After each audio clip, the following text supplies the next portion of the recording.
Hi. Hi. I'm Lila. And I'm Dad. Jack is his real name.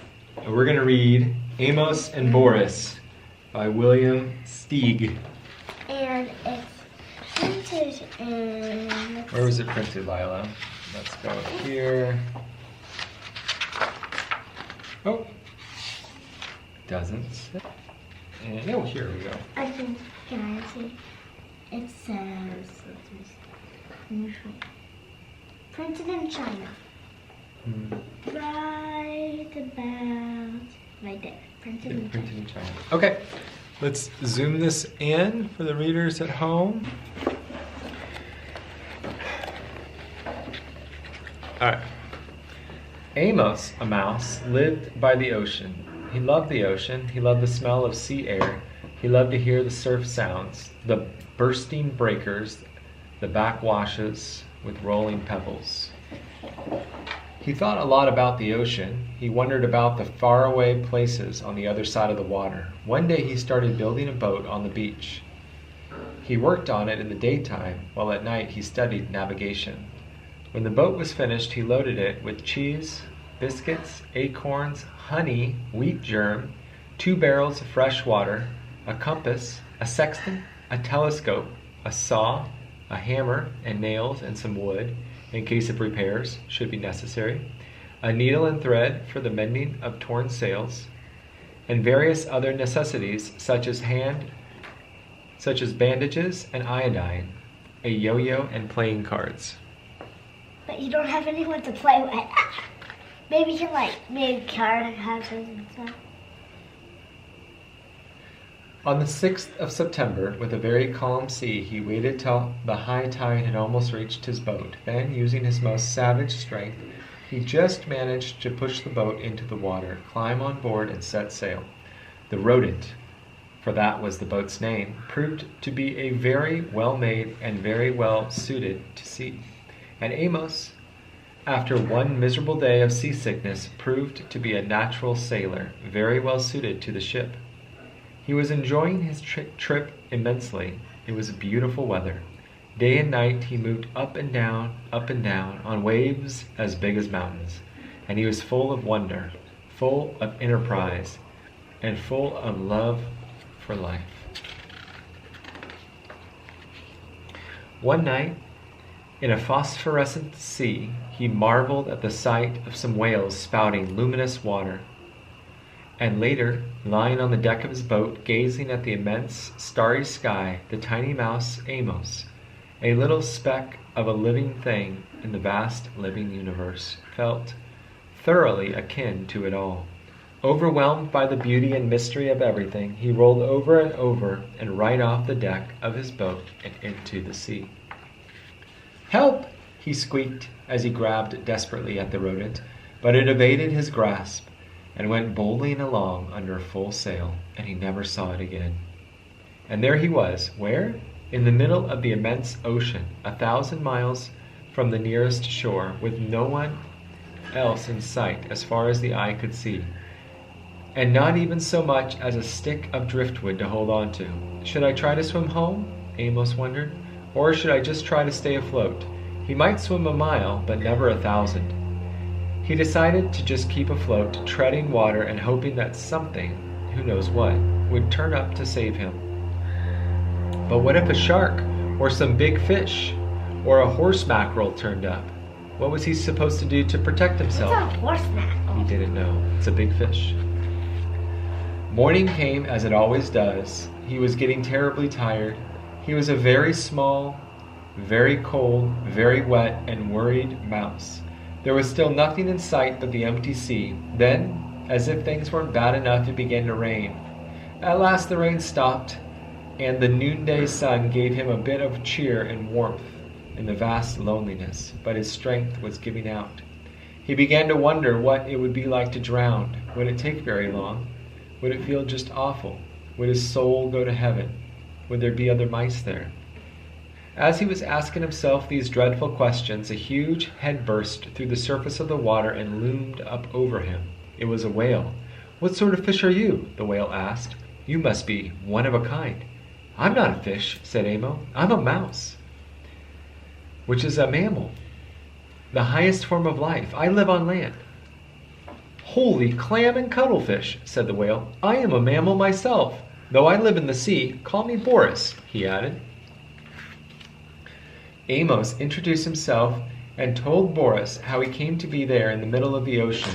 The whale said he would be happy to take Amos to the ivory coast of Africa, where he happened to be headed anyway, to attend a meeting of whales from all 7 seas. But Amos said he'd had enough adventure to last him a while. He wanted only to get back home and hoped the whale wouldn't mind going out of his way to take him there.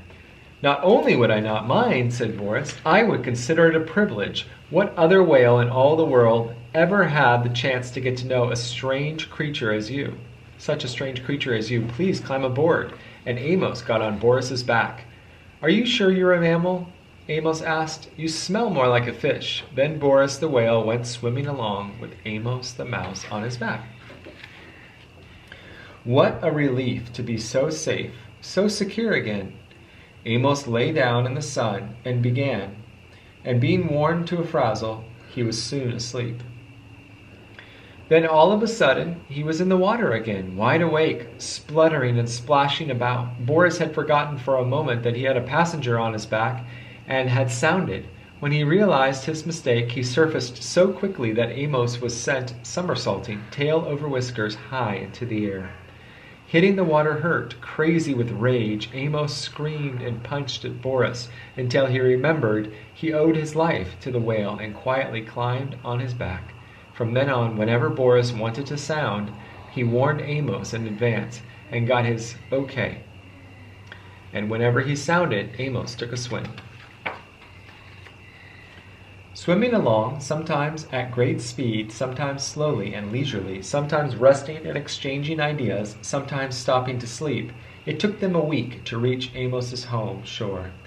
During that time, they developed a deep admiration for one another. Boris admired the delicacy, the quivering daintiness, the light touch, the small voice, the gem-like radiance of the mounts. Amos admired the bulk, the grandeur, the power, the purpose, the rich voice, and the abounding friendliness of the whale. They became the closest possible friends. They told each other about their lives, their ambitions. They shared their deepest secrets with each other. The whale was very curious about life on land and was sorry that he could never experience it. Amos was fascinated by the whale's accounts of what went on deep under the sea. Amos sometimes enjoyed running up and down on the whale's back for exercise. When he was hungry, he ate plankton. The only thing he missed was fresh, unsalty water. The time came to say goodbye. They were at the shore. I wish we could be friends forever, said Boris. We will be friends forever, but we can't be together. You must live on land and I must live at sea. I'll never forget you, though. And you can be sure I'll never forget you, said Amos. I will always be grateful to you for saving my life, and I want you to remember that if you ever need my help, I'd be more than glad to give it. How he could ever possibly help Boris, Amos did not know, but he knew how willing he was. The whale couldn't take Amos all the way into land. They said their last goodbye, and Amos dived off Boris's back and swam to the sand. From the top of a cliff, he watched Boris spout twice and disappear. Boris laughed to himself. How could that little mouse ever help me, little as he is? He's all heart. I love him, and I'll miss him terribly. Boris went to the conference off the ivory coast of Africa and then went back to a life of wailing about, while Amos returned to his life of mousing around, and they were both happy. Many years after the incidents just described, when Amos was no longer a very young mouse and when Boris was no longer a very young whale, there occurred one of the worst storms of the century, Hurricane Greta. And it just so happened that Boris the whale was flung ashore by a tidal wave and stranded on the very shore where Amos happened to make his home. It would also just so happen that when the storm had cleared up and Boris was lying high and dry on the sand, losing his moisture in the hot sun, and needing desperately to be back in the water, Amos came down to the beach to see how much damage Hurricane Greta had done. Of course, Boris and Amos recognized each other at once. I don't have to tell you how these old friends felt at meeting again in this desperate situation. Amos rushed toward Boris. Boris could only look at Amos.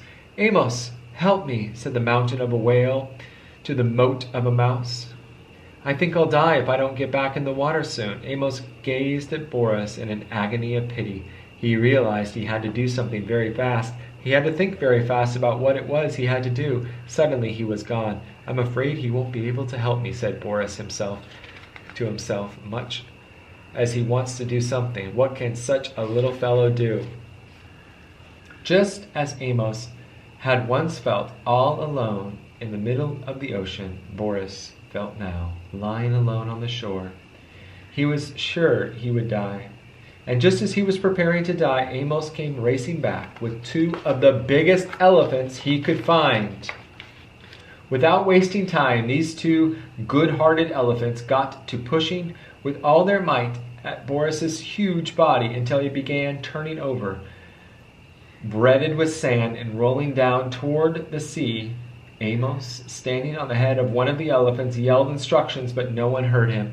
In a few minutes, Boris was already in water, with waves washing at him. He was feeling the wonderful wetness. You have to be out of the sea, really, to know how good it is to be in it, he thought. That is, if you're a whale.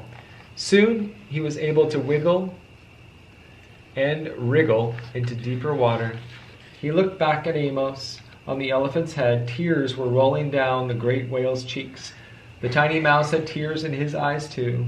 "Goodbye, dear friend," squeaked Amos. "Goodbye, dear friend," rumbled Boris, and he disappeared in the waves. They knew they might never meet again. They knew they would never forget each other. And that's the end of that book. Thanks for joining us for our story time tonight. Hope you have a great rest of your night. Bye. Bye.